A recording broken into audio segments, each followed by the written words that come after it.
Hey, Bobby Manning here. Welcome to a Friday edition of the Garden Report. Dart Adams is here. Red It, everywhere. Dart, it's been a year. It's been an off season. Always enjoy talking Celtics with you. And I want to get your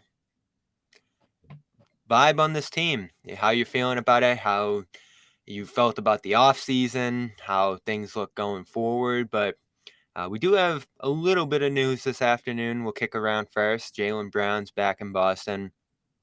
Attended a court refurbishing in Dorchester.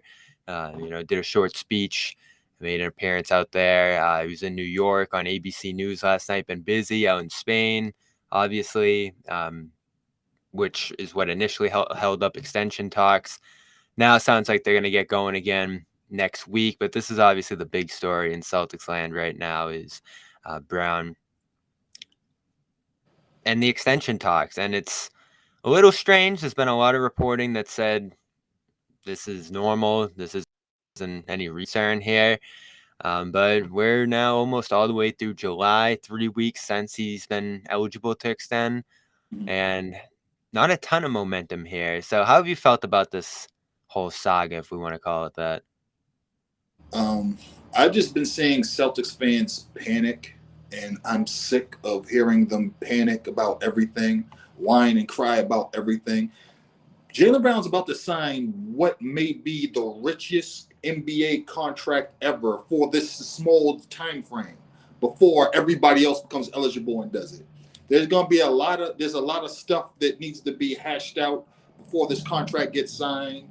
That we're dealing with this new deal that happened, the CBA and all this other stuff that happened before, incentives, all these other things. How are we going to sign this deal? How much money is it going to be? Is it going to leave wiggle room to do other things for the Celtics?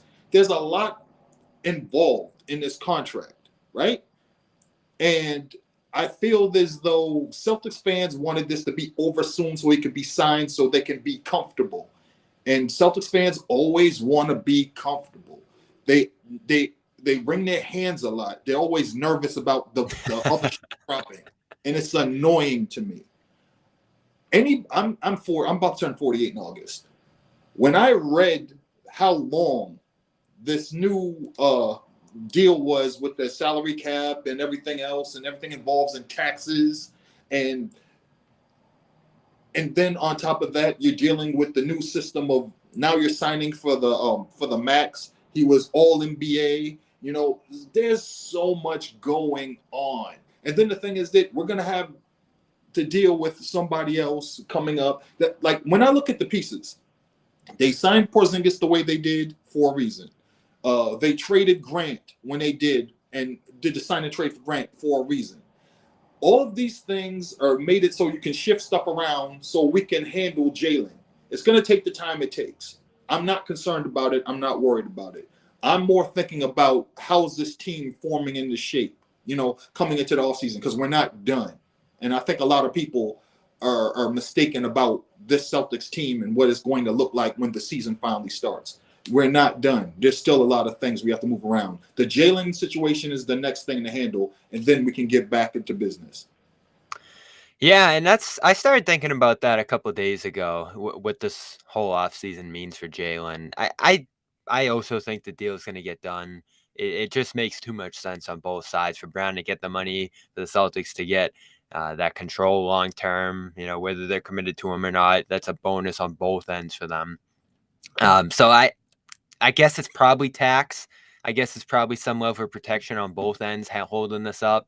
I think the latest thing being kicked around is the player option, which makes a lot of sense to me, as well as the trade kicker and things that just sort of make it a varying level of difficulty to move him going into the future there. You can't get a no trade clause, of course. I don't think after this Bradley Beal saga that anyone would get one anyway, even if he was eligible for one. But it definitely just seems to be some tinkering here, and it's going on a little long in my mind, but I think it will get done. And There's so much involved. there There's is there's so the tax many. specifically. Yeah, there's so much that has to be hashed out with this deal, and taking their time with it. is the smart thing to do. It's the common sense thing to do. Is it taking longer than fans would like? Of course, but that's life. Just like when Celtics fans should understand over what's happened over the last 2 years, things don't go the way you think they will. Yeah, and I guess the thing is, for most guys in this position, it is sort of just boom, done. It's the super max. There's no incentives. There's no if this or that. That's the player option. Most guys get the player option. So the hand wringing does say a little something about his situation here. I just wonder how both sides view each other at this point, because we know through the interviews there was some resentment on Brown's end from last summer and how that went down with the Durant saga. I I'm mean, sure I'm sure there's probably some legitimate worry given the comments and everything else on the Celtics end about how committed he is to Boston long term. And we know in this new dynamic, pretty much anyone can get out of their situation no matter how many years are left on their term, no matter how good the situation looks. So I think that's probably a small part of it too, is just the slightest distrust on both sides that exists here. And again, Brown's talked about this, and I wish it wasn't there. I think it'd make it easier to progress into the future. And I have to think that's part of why Porzingis is here too. Obviously he's a guy who really solidifies this core, and we'll get to him in a minute. But he's also another all-star caliber guy who's signed long term now, who's able to play alongside Tatum, who solidifies this core no matter what happens going forward with Brown here. I think you want all three, but it's also going to be, as you said, very expensive to keep all these guys under the new CBA. So there's a lot that goes into this, really. And it's tough. I think we all think the deal's going to get done, but it's tough to, I think, say definitively whether Brown's going to be here for a long time. I mean, we never know that ever. Yeah. This is a new era for the league. I mean, I was talking to somebody about this. When I was growing up, players had their numbers retired with the team. They were with the team for a long time. Players move around so much now, and they have power they didn't have before, which I don't have a problem with. If they can advocate for themselves, they can have leverage. God forbid, these players have any type of agency or autonomy. No, we don't want to see that. What? So Jaylen Brown being apprehensive is the intelligent thing to be. Jaylen Brown holding the team accountable for not handling things the way they should have is the smart way to be. We've had discussions about, there was the stretch of time when it looked like they were going to trade people for AD, and when Danny Ainge went out, said publicly that he was angling to sign AD when he was still had 2 more years under his contract in New Orleans. Yeah, and Jaylen was part of that whole era too. Exactly, and everybody was there. So everybody sitting in that locker room like, wait a minute. So you mean to tell me that if they ask for me, I'm out the door, but you're saying that I'm the future of this franchise? So you start there, where the talk of players being assets and not players, not parts of, not a part of the team going forward, not the future of this franchise, assets. Because at the end of the day, basketball, the NBA is a business. And Jaylen is very aware of that, as is Jayson. And when you see how Jayson and Jaylen are like, weighed against each other, I look at them as the duo that we never got because we had Len Bias pass away before he became a Celtic. And unfortunately, we're approaching the 30th anniversary of losing Reggie Lewis. We never got that duo. We never got to see those players develop as young players and go through all the different stages, right? We're getting that with the Jays. And I just feel like the Celtics fans are so blinded by almost winning the championship in 2022 and feeling like they should have done more, forgetting the field and who was actually winning championships and who was ahead of them this whole time, and their ages, 26 and 27. That they're missing the forest for the trees. Well, it's interesting. Jaylen will be under contract. Jayson will be under contract.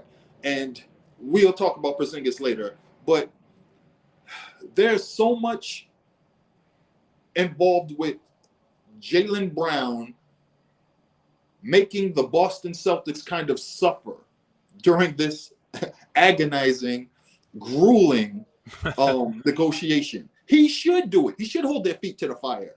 I would do it. Now, as a Celtics fan, people are being, apprehensive and scared. Oh, what happens if he leaves? What happens if he leaves? That's always a question. We just lost Marcus Smart. He was here for 9 years. That's always the issue. Watch the damn team. Try to enjoy Boston Celtics basketball for a change. Just try. Please. Well, it's interesting because Corrales threw out there the question of the biggest recent what if. And yours was Game 7 against Miami. I think a lot of people's was. It's in recent memory. Tatum turns his ankle in the first play. Brown has probably the toughest night of his career, which I think set the tone for a lot of the discussion about him this summer. But I go back to Rob, March 2022, and that was the team that I really look at and say was head and shoulders above the league that year. They're rolling through 22-3 stretch into the spring. Best defense maybe ever. And he goes down and everything changed after that. And, when he came back, they were still effective in his minutes, but he wasn't quite the same guy and they weren't quite the same defense with him out there. And then, the whole thing gets thrown into a loop next September when Ime gets suspended and eventually fired. So that's still my big what if, because that really seemed like the moment. They're there in the championship. They got that 2-1 lead over the Warriors. That was the year where the whole conversation could have changed. And, everything could have changed. I don't know, depending on how the finals go last year. Maybe Smart's still here. I don't know about Grant. He's probably gone either way after the way last year went, whether they go to the finals or not. But that does become a seminal moment now, not only for Smart and the team, but also Brown, because I think it just sort of changed the conversation around him. One summer ago, when we were debating KD, I don't think a lot of Celtics fans wanted to move Brown. They were very defensive overall, just, taking the temperature of the fan base. I think people loved Brown, wanted to keep him, even though Durant was that enticing top 5, 10 level player. People saw the upside with Brown. And then he comes out this year, all NBA. Him and Tatum keep making that push on the all-time list of guys with 30 games, teammates, Michael Jordan, Scottie Pippen, Shaq, Kobe. Mm-hmm. But then the playoffs come, things get tumultuous. They fall short again, and there's this real appetite for change. And, I felt it a little bit too. I started thinking and imagining some scenarios where they could shake this up a little bit. I didn't think the Smart route would be the way they'd go. But they keep in Brown, it looks like. Trade Smart, that's their way of shaking this up. And they're still going to trust that Tatum and Brown continue to grow. And I think that more than anything is going to decide where they're going, is how much these two, Brown specifically, can keep growing into a new deal here. Because he's going to have to keep growing. Yeah, I mean, when we look at this last season, I think one of the things we have to keep in mind is that, of course, Ime is out. Like, when Ime got suspended last year, we had the discussion. I was like, no, Ime's gone. He's not coming back. I knew that. You can't do that as a Boston Celtic and expect to return.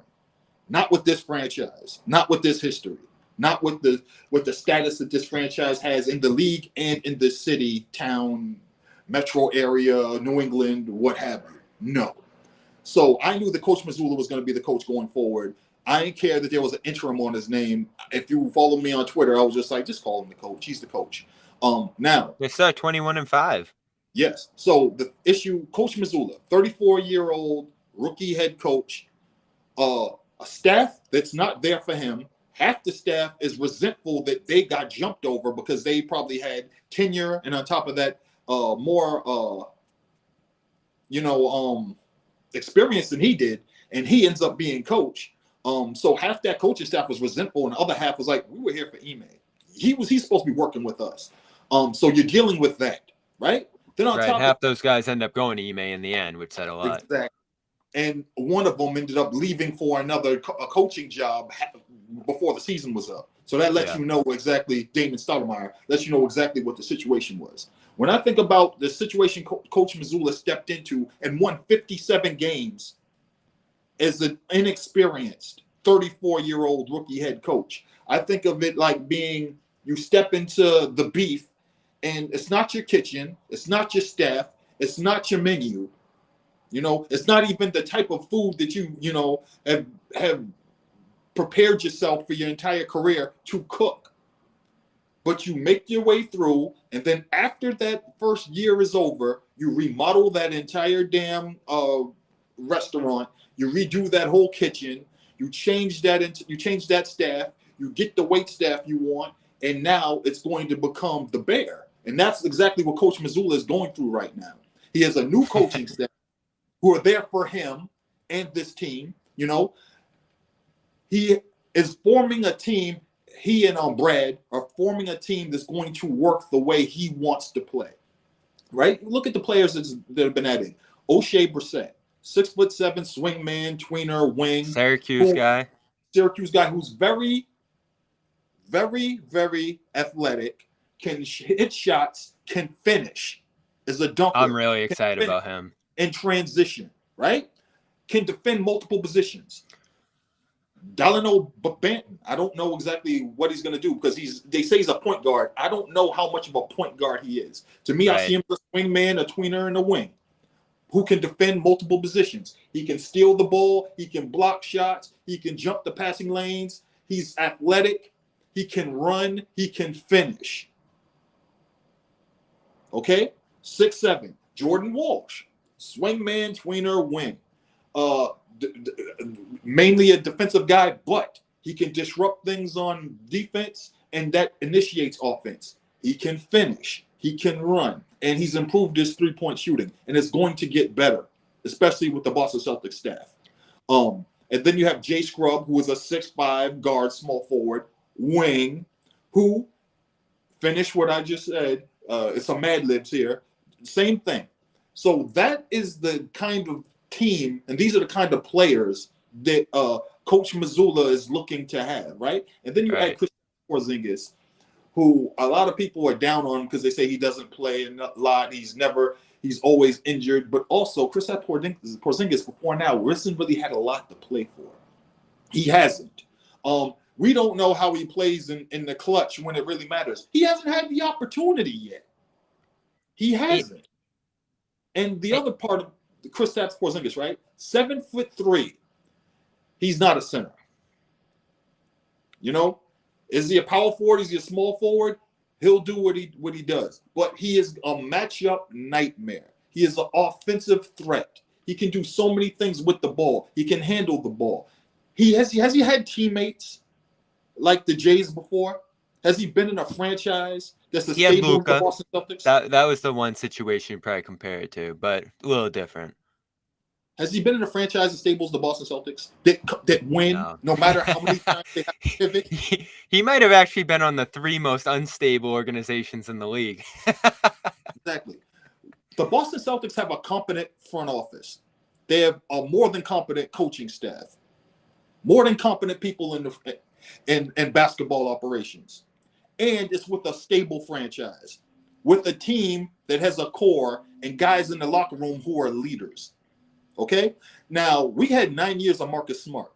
If you think that the time that Jayson Tatum and Jaylen Brown were there with Marcus Smart in that locker room, that they haven't absorbed enough to it's their team now, and they should be leading it now, then I have a bridge in Brooklyn to sell you. It's time for them to step up. They already know it. We don't need to tell them. We don't need to write articles about it. Just watch it happen, right? So when I look at this team right now, are they better? They're going to be the team that Joe Mazzulla probably wants out there to execute the game the way he wants to. Because, again, he was going into the kitchen cooking with somebody else's ingredients, with somebody else's menu, trying to make things happen. And their game plan. And Grant talked a little bit about that. We'll get to Grant in just a second. But he did deserve the chance, I think, to show with a full summer, with his staff, with belief in the game plan. And that's what they need to have, I think, was a belief in this philosophy. And yeah, a lot gets talked about the offense, and I'm glad you brought up some of the length and all the different things they added this summer, because I do think he has a ideology on defense that I don't necessarily agree with, but did end the year number 2 on that end. And it's because of playing the percentages. They played a ton of drop, take away the rim. They really try to take away the 3-point shot from opponents. Length will help you do that. They switched a lot last year because it's what they did the year before. I don't think they'll switch as much this year. I think they'll lock in the positions a lot more. I think they'll try to keep guys on matchups. And that goes back to Jaylen, who I think has had a couple of rough years defensively here. I think he was one of the guys that the switching defense didn't come as naturally to. And he's talked about it too. Like, he likes to lock in on a matchup when he's been able to do that. He's played great defense in his career. And he is a great, long, versatile body when it comes to NBA defense. You would think that this guy would be one of the better defenders in the league. The last couple of years, it's slipped up a little bit. So I'm interested in seeing the kind of defense they play this year. A lot of it, I think, is going to be filling up space on the floor. Now, they're going to play a ton of zone. We saw it in Summer League. I found it interesting that they were trying that out with the Summer League crew. Maybe they'll try a little bit with this team this year just because of the personnel they have. But I think a lot of this bodes well for Jaylen on that end because I think it's going to be a style that suits him a little bit more. And if we're being real, the offense suited him pretty well last year. He didn't shoot well from 3, but he was the beneficiary of a lot of the pressure that came to the 3-point line, and he was able to cut and roll and do whatever to get shots close to the basket. And they let him shoot that mid-range too that was so deadly last year. So I like where this is going for him. I think he's going to be a good fit in this offense. He might have to get back to the corner a little bit just to make room for Porzingis in the middle of the floor.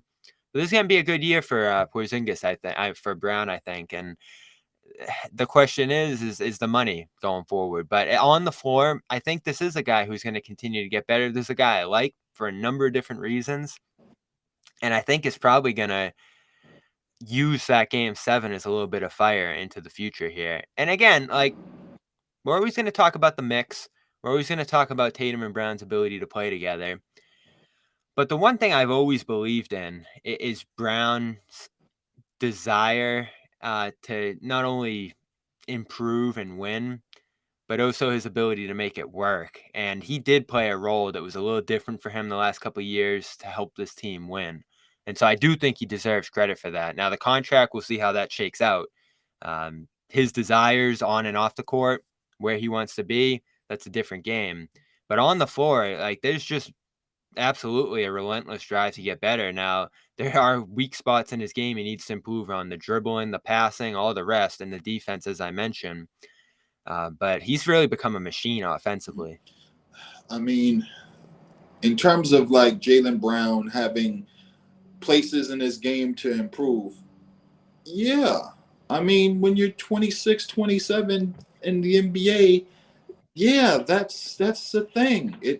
You do have holes in your game and you have things you can improve on. Great. But when you can improve on things and get even better and you score 27 points a game the previous season, it's time to celebrate.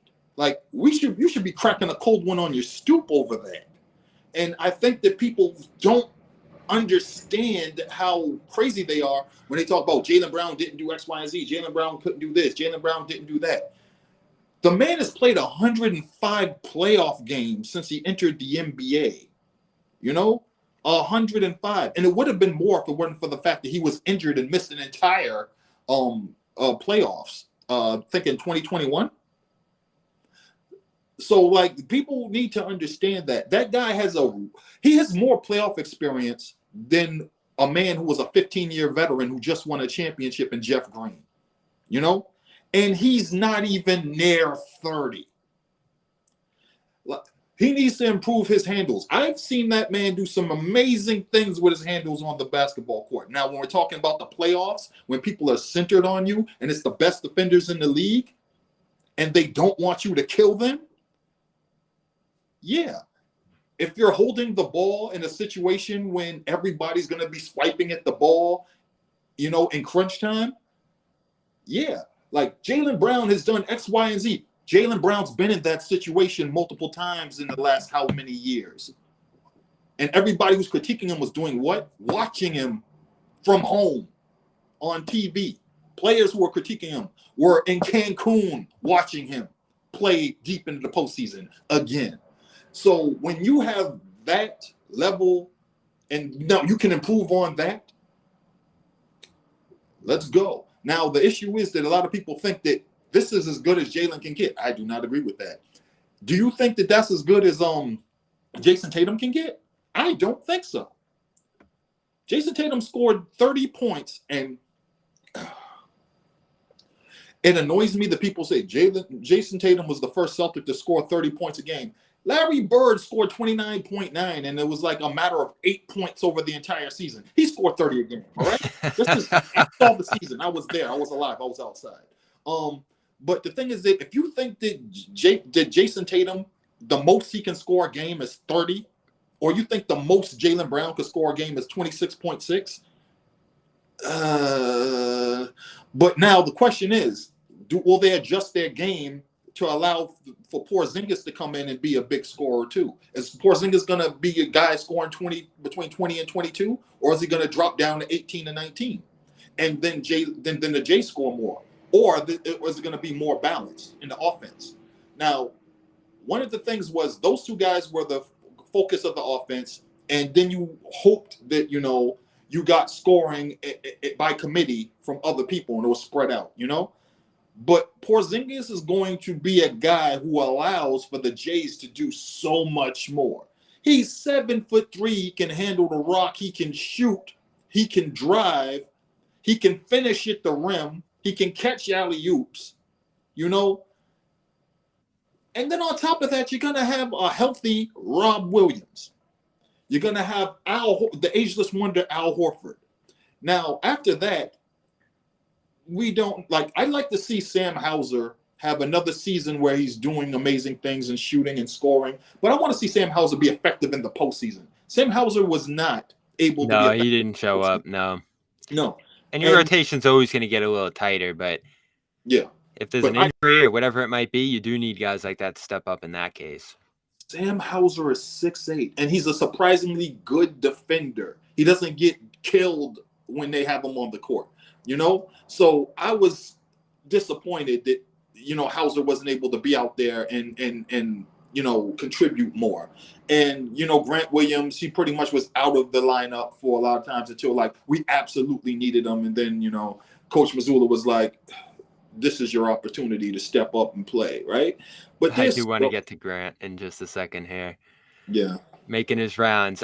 Real quick, just to wrap this Jaylen thing, he did appear at this park in Dorchester today, refurbishing it, gave a short speech. As I said, he's been all over the place, putting in work with the NBPA this summer, as well as, in New York on ABC News, talking about the Juice Foundation, the clothing line he's using to fund some of his, social efforts here, education efforts.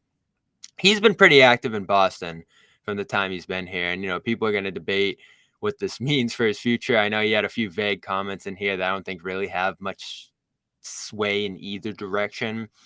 But one thing that's been talked about when it comes to his future is his desire to, be involved in stuff off the court, make an impact off the court. And he has been able to do that pretty effectively here, obviously through the local colleges and then just being in the community as a whole here. And I think that's a good sign in the sense that he has been able to find ways to build his business here and make an impact here. Now, he's expressed frustration on that sense too. And I don't think we've kicked around those comments he made to the, I think it was to the New York Times, those specifically, about how he's felt kind of blockage in the city, like a pushback against what he's doing or an inability to do it at the level he wants to. And so those are some of the factors people talk about when it comes to his future here, is his connection with the city, his ability to accomplish what he wants to accomplish off the court here, and those type of things. I mean, being a Black Bostonian, I deal with those same things. I deal with those same things, the pushback from trying to get things to happen in the community, trying to get signage on buildings that should be historical landmarks in my neighborhood. Due to gentrification, people walk past them every day and don't realize that these have a massive significance to the Black and Latino population of the city, or acknowledging the Black and Latino population of the city. So I totally understand where Jayden's coming from. Now, I think that there are a lot of people that get up in arms and get kind of trepidatious when he says these things. he's not saying anything that isn't true to anybody who hasn't lived here their entire lives doesn't already know about and has experienced these same things. So for him to vocalize it isn't a knock. I've lived here my entire life. I fight every day to change these things. These are the same things that Bill Russell talked about. Same thing that anybody with any level of intelligence would discuss openly about what needs to change in the city. Because things don't change in the city until you say these things need to change in the city. Otherwise, the status quo continues status quoing. And that's not what we want. We want progress. We want actual forward progress. And the way that happens is to fight for it, to vocalize it, to make it known it needs to happen. And that's what Jaylen's doing. And again, when it comes to the fans, anything they perceive as being negative, oh God, oh, does he want to stay? Does he want to stay? Do I want to stay? I've been here 48 years. I'm going to die here. You know? So, of course, he's going to talk about the issues that he faces. He wants to do more. He wants to do more. He wants to provide more for the community. I want to see him do it. I'd like to help him do it. If he stays here long enough, it's going to happen. You think that anybody who had a foundation, whether we're talking about when Antoine Walker had a foundation, the Real Deal Foundation, whether we're talking about the things that Paul Pierce wanted to do, Eric Williams, anything, they had to deal with the same type of situation, about getting, help and wanting more and to do this and have a bigger grant and all these other things and reach out. Like when I think about the things that he's been able to do, already, it's amazing. And again, he's nowhere near 30. Well, if you round up, yeah. Think about what this man will accomplish by the time he's 30 and up, 30 and 32 in the city. And you know why it'll happen? Because he verbalized that he wanted to do more. I'd much rather have somebody talk about they want to do more and they were blocked from doing more as opposed to completely retracting and being withdrawn and just waiting for their time to be up so they can bounce. This is a positive thing. So there you have it. Let's go to Grant because he did a couple interviews over the week here. JJ Redick, I think Theo Pinson, who used to play for the Maine Celtics. I think he's in Dallas now. So he's been talking about his exit from Boston. He's talked quite a bit already. He got interviewed by The Athletic. I ran into him in Vegas, wasn't able to get him. Bummer, but he's said a lot, and I think he said a lot throughout this year. I think he had a frustrating year, and it ultimately made sense for both sides here. As the Globe reported that they separated. Grant wanted to play more. Dallas gave him a fully guaranteed contract. The Celtics were looking to have incentives involved in it, and he talked a little bit about Joe Mazzulla, what went down last year, the spat with Jimmy Butler, and all the rest here in these podcasts. But first, I want to tell people quickly about our sponsor, great sponsor here for the network, FanDuel, FanDuel.com/Boston. You know the URL at this point. Go get $200 in bonus bets when you head over there. And that's still the offer. The MLB season's still rolling. They're an official partner of MLB.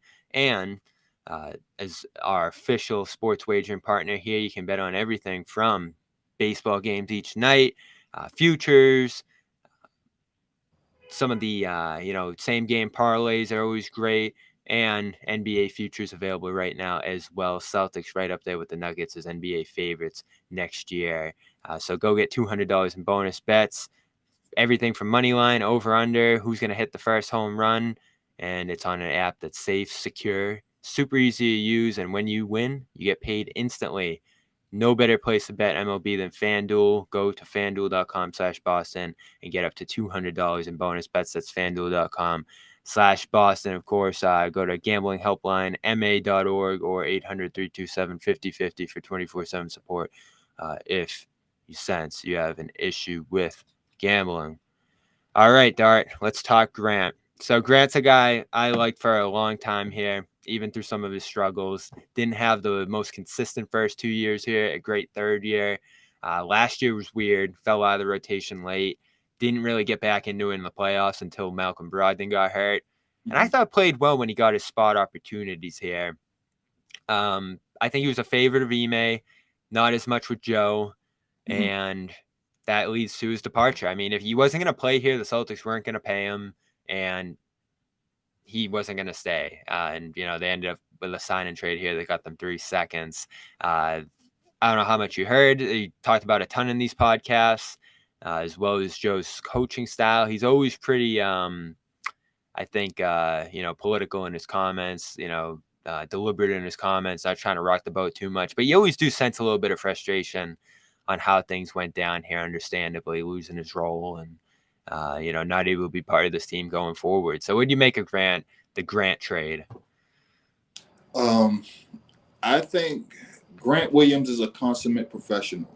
He's been very diplomatic in what he said about what happened last season, and I think the same could be said for Marcus Smart. The thing is that Marcus Smart and Grant Williams were perfect for Celtics under what Ime Udoka was trying to do with the team and his philosophy. They didn't exactly fit under what Coach Joe Mazzulla wanted to do. That's why neither one of them is still on the team. Marcus Smart is, not missing any words, the heart and soul of the Boston Celtics as we know them. Okay? Grant Williams was probably, right under them. When the Celtics were getting, as he quoted, pumped by the Miami Heat in the playoffs, he stood up and he went toe-to-toe with Jimmy Butler. Jimmy Butler scored 8 points in the final stretch. He talked about this in a recent podcast. He scored 10. He was doing the scoring. Yeah, Grant was hitting threes. Yeah, he was doing the scoring. And he's the one drawing with Jimmy Butler. But the thing is that they got contributions from 2 other guys that we didn't expect them to, and the Celtics ended up losing, right? Grant Williams had his role. He filled his role. He wasn't consistent enough at it, and he's no longer a Boston Celtic. When you look at Grant Williams and you look at how he's built and look at his game and look at how he plays, the tenacity, the ferocity, the stick-to-itiveness, guarding multiple positions at undersized at 6'6", not very long, not super athletic, but athletic enough. But it's will and determination. And also, he's very cerebral, really smart guy. And he understands basketball. But he just wasn't the guy he needed to be.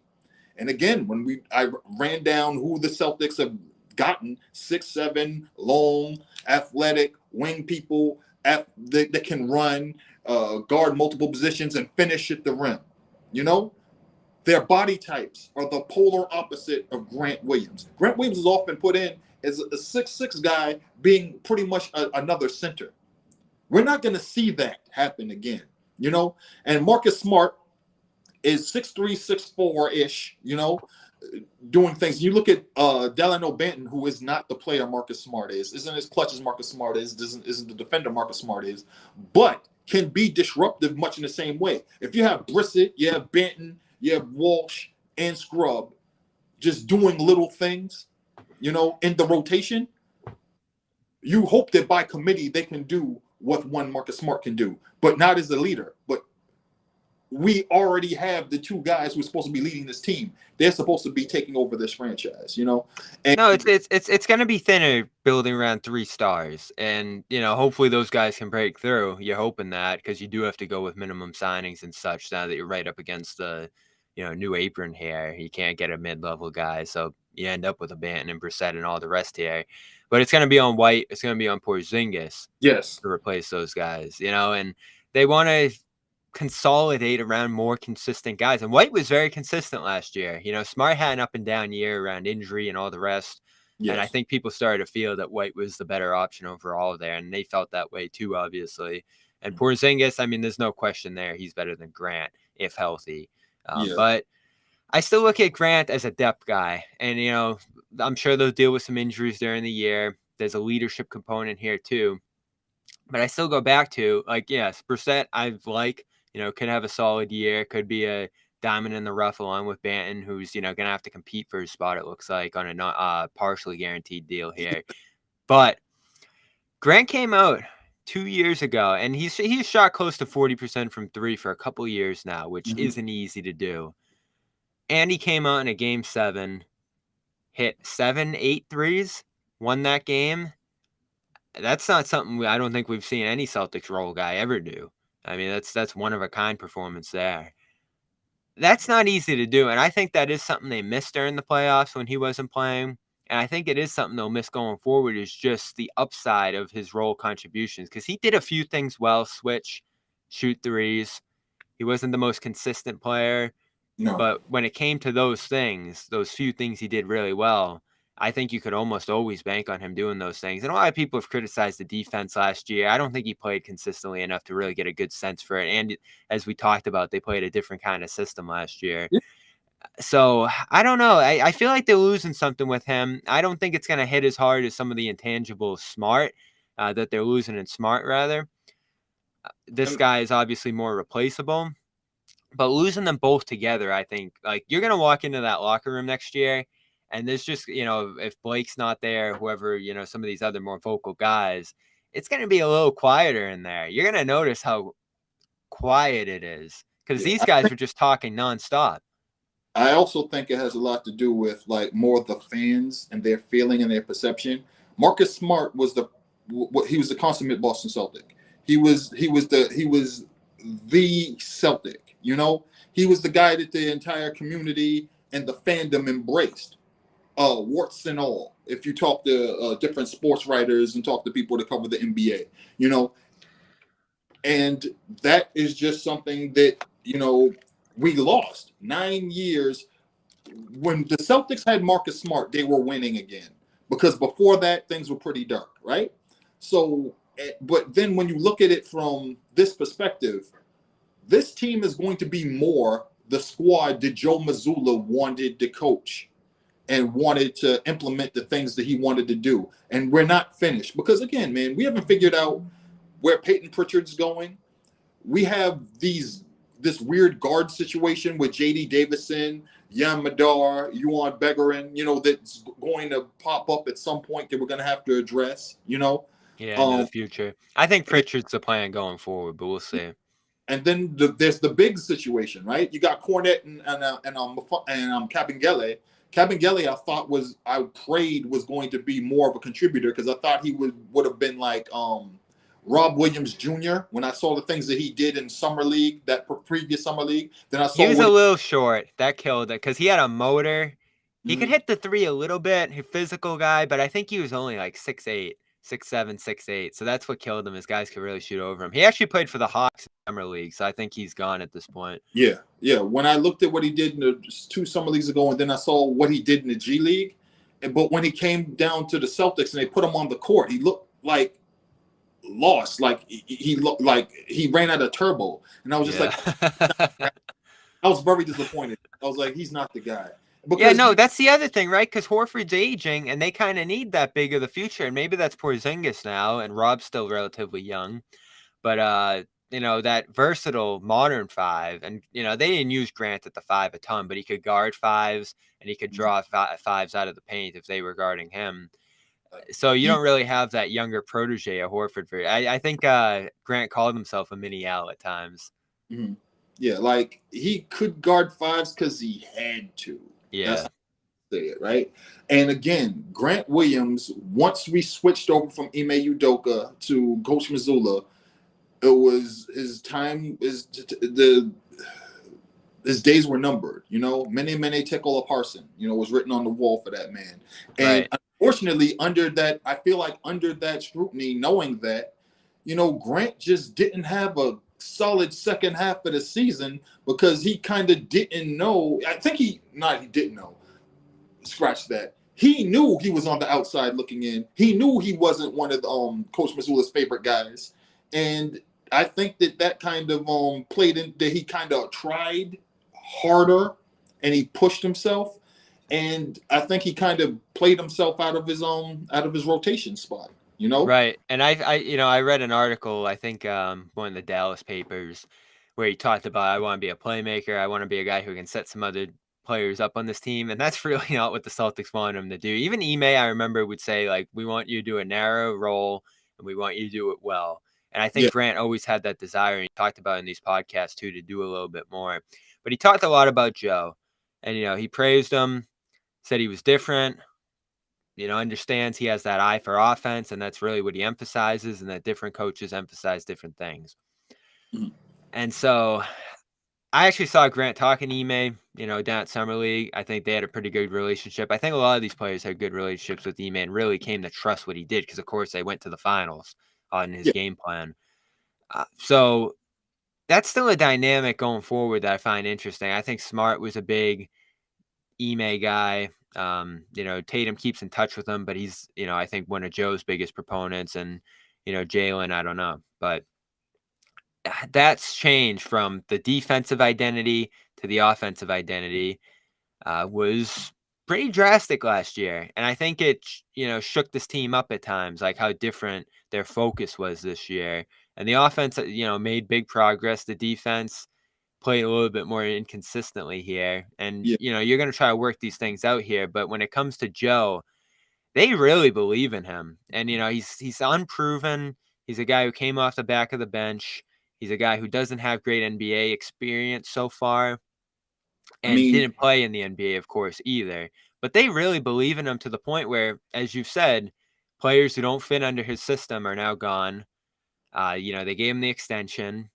And as Brian Windhorst said on his podcast, they're doubling down on his ideology of offense over defense. They kind of should. I need to just stress this. A 34-year-old, I've said this before, rookie head coach who was using a staff that half of them didn't want to be there and resented him being there, with players in the team that were not to his, specific, what he wanted to do. He didn't pick these players. These are not his ingredients. This is not his menu. This is not the kitchen designed to his specifications. That man won 68 games as a head coach, and he should have won more, but he didn't due to inexperience. All right? He won 68 games. Do you know the only other coach to win more games than him? The man who won the NBA championship. And the way that he won 69. He had to win 16 to win the championship. Okay? So, and then again, the Boston Celtics were down 3-0 in the ECF in the finals. They had a 7th game at home. They were running on fumes in that game 7, but they didn't lay down and die. All right? When you don't want to play for a coach, when you want your season to end, when you just want to pack it up, you stop playing. The Lakers died in game 4. The Celtics fought to the bitter end. It was ugly, but they fought to the bitter end. And you don't do that for a coach that you don't trust and you don't believe in it. And in terms of like how Jaylen feels, if you let that man win, put him in a position to play well, and their stability, and you seem to be a stand-up guy, like you stand up for what you believe in, you don't like cower, and I think that Jaylen respects Joe Mazzulla, regardless of his age, because that man was put into a situation that was not ideal. And look what he did.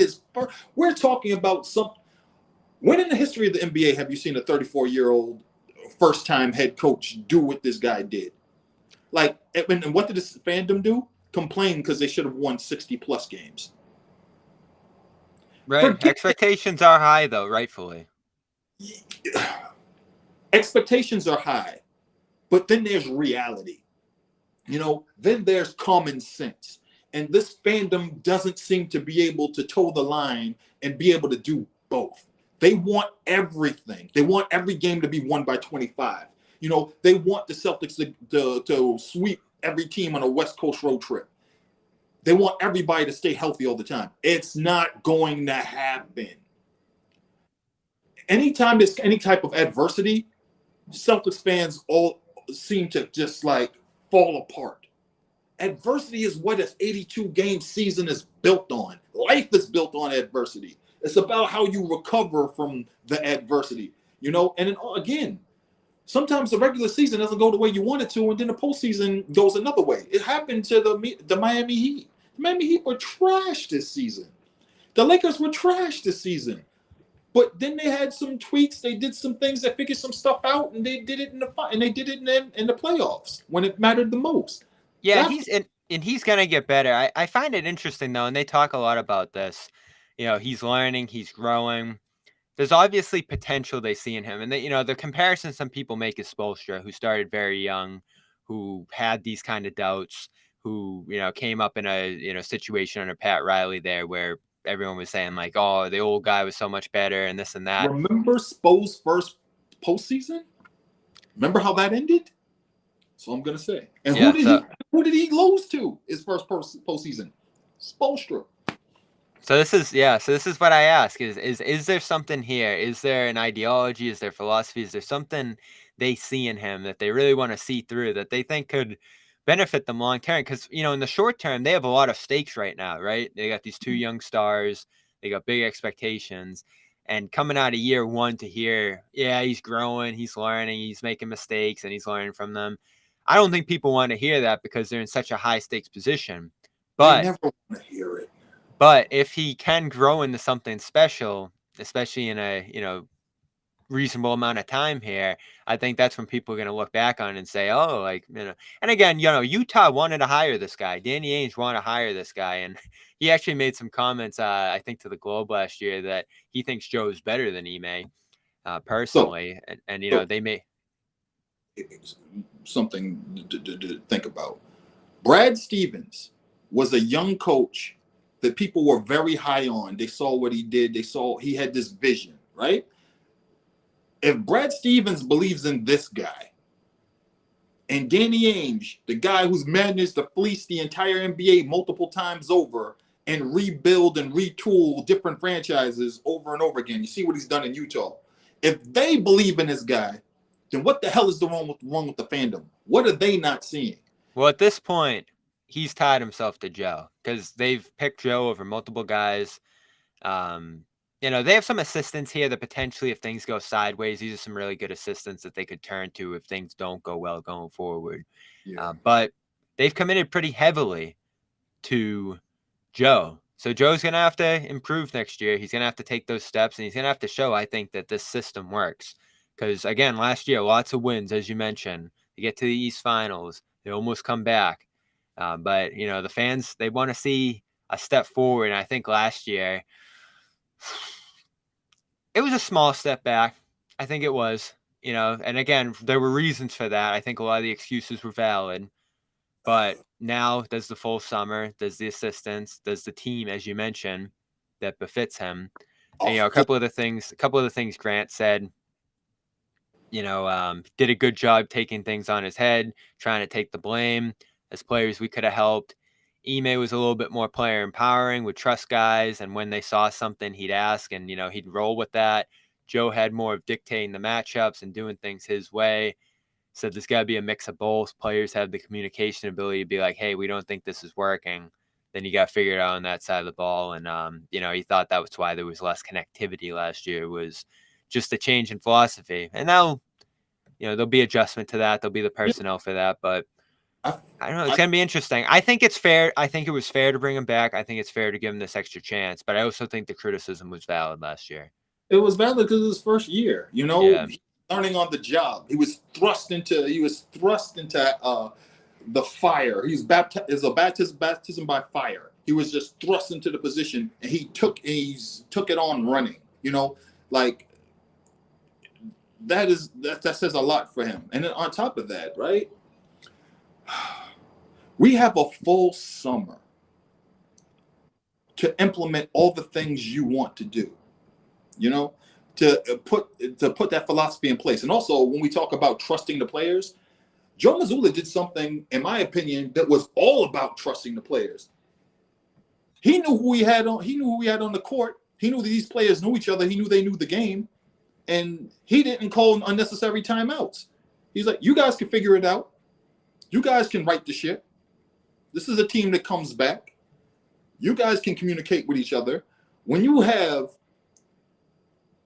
guys like Al Horford, Marcus Smart, Jayson Tatum, and Jaylen Brown on the court, who have played so many games together, have been in the fire together, have been in the postseason together, have had so many incredible comebacks, have had to deal with teammates and situations, and they made it through,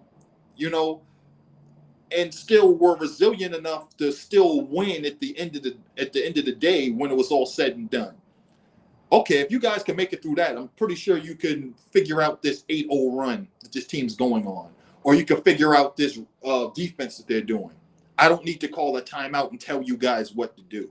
So when I think about that, Joe Mazzulla absolutely trusted this team. Now, did he dictate matchups, do a whole bunch of other stuff that they weren't familiar with? Sure. Is he going to do that going forward? I don't think so. I think he's going to switch and do what works. If it doesn't I'm interested in that. If it doesn't work, I'm more than sure that Joe Mazzulla is going to stop doing what doesn't work, because people that try to do the same thing and it fails, that is the definition of what? Insanity.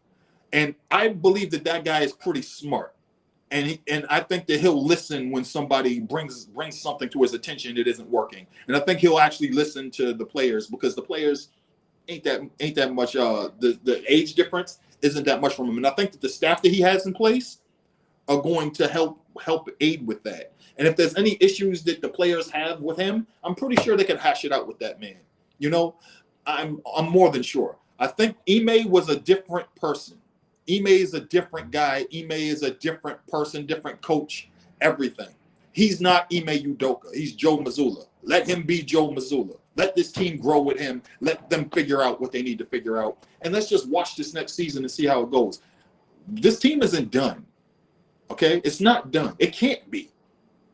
They don't have a lot of wiggle room. They don't have a lot of maneuverability. But right. This roster isn't done. And then I'm going to wait to see how this thing plays out in the regular season. Because if you're going to go into this regular season expecting 55 wins, 60 wins, what have you, throw that out. We'll figure out what it is, sometime in the first quarter of the season. We'll figure out what this team is and how they play. And then the more important thing is, how do they match up with teams in the postseason? And then there's going to be a whole lot of new wrinkles thrown into this new season with these mini tournaments and what have you. Tournament, yeah. Yeah. So you bring up two things I want to hit on quick, and we got to get to Porzingis before we get out of here. Sure. First, Factor Meals, just got my big box in the mail, and it really is perfect for this time of year, summertime. You run around, you're in and out of the house, you don't have a ton of time to cook, and it's too hot to cook. So Factor Meals going to send you up to over 34 chef-prepared, dietitian-approved weekly options featuring premium ingredients such as broccolini, truffle butter, asparagus, and more. Ton of add-ons, snacks, breakfast options, egg bites, potato, bacon, egg, breakfast skillet. So many different options here, and I love the shakes. The shakes are my favorite part by far. They sent me a bunch of those, some of my favorite I've ever had, and I'm definitely going to be ordering some more of these because they're done in 2 minutes. Throw them in the microwave, 2 minutes, boom, it's out, you're eating, and then you're on the go again. I'm actually about to throw one in right after I get off of here. So factormeals.com/garden50 is going to get you 50% off your first box when you head over there. That's code garden50 at factormeals.com, America's /1 ready-to-eat meal kit. That's Factor Meals, FACTOR MEALS/garden50 and get 50% off your first box when you head over there. Ton of options. Check out the shakes. You won't regret it. And let's get to Porzingis. So, Dart, watch Porzingis over the years, as you said, coming from 3 teams that haven't been the steadiest organizations over his career. So what intrigues me, the shooting is the real deal. You watch this guy, he hits insane shots. And one thing I do hear from, people around the NBA about the Celtics, maybe the biggest point of praise for them and that they're only going to get better with this move, is they're a tough shot hitting team. You'll come out of a game feeling like you played great defense and their players just hit ridiculous shots and that won them the game. And Porzingis is going to do that. I mean, this guy's pulling up from half court a lot of the time and draining it. Post-up presence, something they were missing last year. Now, is that something Joe's going to embrace? Not really something they did at all last year. Not really a modern piece of basketball, but something he did well a year ago. I'm interested to see that. And the real deal is the defense. Perfect drop center, maybe the best drop center you could get for the system that they're playing, just standing back, protecting the rim, blocking shots, and, rotating around them. So those things make a lot of sense. Younger center with some upsides that his best basketball is still in front of him. A guy who's grown and gotten better coming off a career year. And a third star to pair with the other two. So you're able to form a rare big three. I think there's only really two in basketball right now at this level. So I get why they did it. If this hits, it's going to hit tremendously, and they're going to have a staggering talent advantage over the opposing teams. But there's injury concerns, there's fit concerns, and, I think also him being a guy who's been a star on a lot of the teams is going to be adjustment, given that he's going to have to play under Tatum and maybe even Brown here. Those two are going to have to balance things out here. So how do you look at him? How do you see him fitting? And does he make the Celtics better than they were a year ago? I don't know if he makes the Celtics better than they were a year ago. He's going to make them different than they were a year ago. He's a matchup nightmare. He can do so many things offensively. He can make life so much easier for Brown and Tatum, potentially. When you have a guy that big that can do that many things with the ball, score the ball, shoot, ridiculous range, handle the rock, is a willing passer. And this is another thing. People never got to see what he played like with different kinds of teammates, with a different kind of setting, with a team with a different defensive, profile, with different coaching, and again in a stable environment. He hasn't played a significant amount of games in a season yet. Why? What did he have to do on the court? How much energy did he have to exert? How much was he asked to do in those seasons that pretty much could have lent to him not being on the court more than 64 games in a year? I feel like if you're playing on a team with Tatum, Brown, and some of these other cats, and the way they play, the style they play, he might spend more time playing. He might have to, and if the Celtics play well, he's not going to have to spend the entire game on the court. There are a whole lot of different factors that people aren't really considering. This is a unique situation for Kristaps Porzingis. So when you think about what he did previously, throw it out.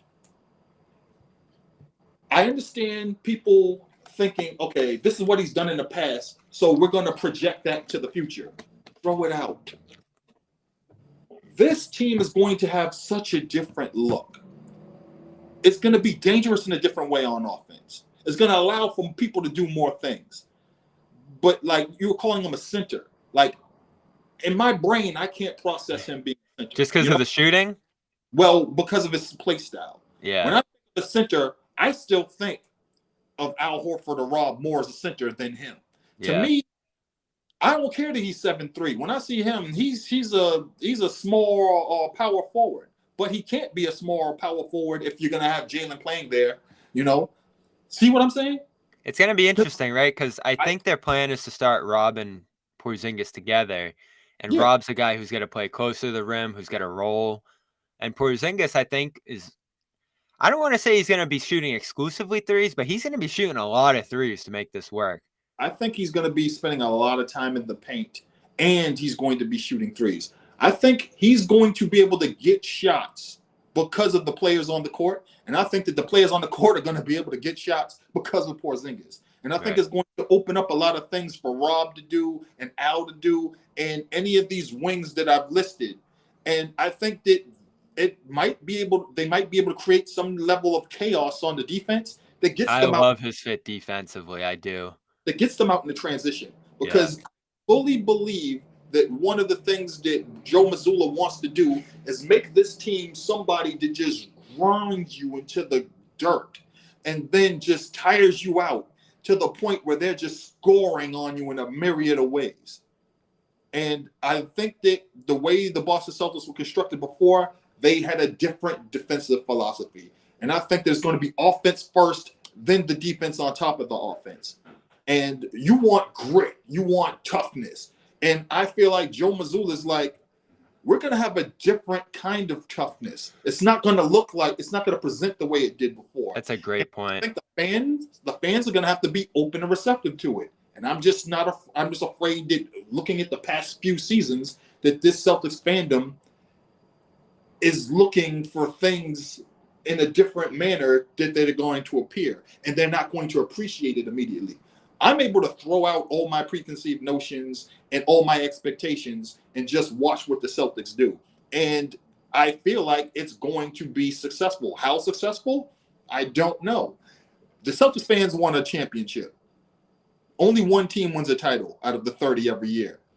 The Denver Nuggets won it last year. Did anybody pick them before the season started? No. So just watch the season and just be Celtics fans. Please. Let's do that. Let's try that. That's the one thing I'm going to sit back, watch and see this whole thing play out with Porzingis, because there's a world where this is just a grand slam, and this is that final piece they needed to turn this into a championship team. And it wasn't quite KG for a bunch of reasons, but sitting at that press conference, they got it down on the court, probably their biggest acquisition since, depending on how you look at Kyrie. It was a big deal. The 7-3 guy comes walking in off this great year. Looks like he's going to be a big three-piece along with the other two wings. They were missing a lot of offense at that center spot last year, and I'll call him a center again. They didn't have a pressure on the rim, and they didn't have a big guy on defense, like a 7-3 guy. So those are two areas of weakness on last year's team, because teams would shoot over Horford in that drop. Teams would, be able to easily take the rim away from Tatum and Brown because they didn't have that rim pressure. He could really solve those two things, not to mention being the three-point threat he is, which is really going to hurt Giannis and Embiid, those guys who want to camp out in the paint rather than go out and guard this guy. All he needs to do is give us between 18 and 20 a game, and you could get 30 or 32 from Jayson, and you could get 25 to 28 from Jaylen. If they get 25, 28, and you get 20 or more from Kristaps Porzingis, that's insane. Now you have to start thinking about what's Derek White gonna do. When we get Brogdon back, how's that gonna work? And then we have all these versatile wings that can, finish and defend, guard, possibly cut to the basket, score, get offensive rebounds, get second shot opportunities. Be disruptive on the defensive end. This can go well, or it can be a huge disappointment. I'm going to reserve judgment, but I think the fans, they just want to see a championship. They don't care about anything else. And I think there's a whole lot of middle ground there, man. Like, there's a whole lot of middle ground there. He's Dart Adams, as always, one of the more prolific tweeters about the Celtics, and also brilliant journalist, historian, and all the rest. Got a new piece in NPR about Boston as a hip-hop hub. Anything else cooking? Anything else to look forward to coming along? So I recently collaborated with this French magazine to do a whole piece about Boston and Boston basketball. I collaborated with a journalist from France who was for Le Monde newspaper, and we did an article about Boston Celtics basketball and basketball culture. I'm working with there's going to be some high-level Boston Celtics content that's going to come to you in 2024. Working on that with some great people, and just doing a bunch of writing.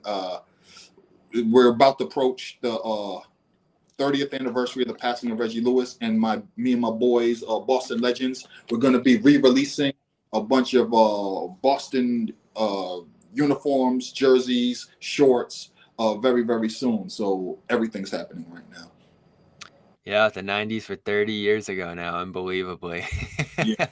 um, yeah, I'm glad you bring up the France thing. I don't think people realize just the fever of Celtics fans overseas. I saw it in Spain, Mhm. France. Our guy Timmy there does the highlights from Poland. I mean, all over the world, there's just Celtics fever. And I think the most intense Celtics fans, there's a lot of them in Boston, but there are much more overseas who grew up on Bird and, seen him play in Madrid or whatever it might be. It's intense over there. And, they are passionate. And that's one thing I want to kick around with, O'Shea. And I knew him from college. And I don't think people understand really coming to Boston and playing for the Celtics is not only like the internet thing, like the fan base online is just wacky, weird, and Mhm. intense. And the And all hatred. the yes, there's that for sure. But then there's also just like internationally, you're just going to become so renowned because of the amount of people that root for this team from abroad and do it at such a level where they're rooting for the 8th guy, the 10th guy, even the 15th guy on the roster. And I Yeah. think that's always going to shock guys who join this team for the first time because it's different with other Yeah. teams. It really is. When you But see the support Luke Cornett gets, you're like, wait a minute. all right, he's Dart Adams. Good as always talking to you, Dart. We'll continue to follow along. Follow him on Twitter at Dart_Adams. See what he has coming out on the Reggie Lewis front and all the rest. And we'll talk to you again here soon, hopefully, Dart. See you when the season comes around, which will be sooner rather than later. Can't wait to quote Bart Scott. All right, and a word from one more sponsor before we get out of here. Stay tuned. You are not going to want to miss one of our favorites here, AG1. New name, new site. It's drinkag1.com. Go check them out. Go get their offer. You know it by now, but just in case you forgot. All right, our next partner is AG1, the daily foundational nutrition supplement that supports whole body health. I drink it every day. 75 high quality ingredients that give me all the nutrients, energy, focus, strength, and clarity I need every day to hit the ground running. If a comprehensive solution is what you need for your supplement routine, then try AG1. You get a free year supply of vitamin D, 5 free travel packs of AG1 with your first purchase. Just go to drinkag1.com/garden. Make sure you hit that. drinkag1.com/garden. Check it out. That's AG1. All right, that's our show. We'll be back again live with the whole crew next week. Maybe we'll have a Jaylen extension to kick around. Maybe we will not. If not, I'm sure there's still going to be some loose ends to tie up with the Celtics offseason. I want to dive into some of the new players, of people who watch them. Of course, we had a recent episode with Caitlin Cooper where we kicked around O'Shea Brissett's impact. I want to do the same with folks on the Dallas side, folks on the Washington side with Porzingis, and see what he's going to bring at a deeper level from guys who watched him closely in recent years. Of course, maybe Delano Banton down the line as well, though. Again, he's on a non-guaranteed deal now. I don't think it's as certain that he's going to make the team. I think he'll make the team, but also play a big role in it going forward. Also looking forward to seeing Peyton Pritchard out with Team USA, going to be part of their preparation process for FIBA next month. And speaking of Porzingis, he will be playing for his country next month, Latvia, in the World Cup.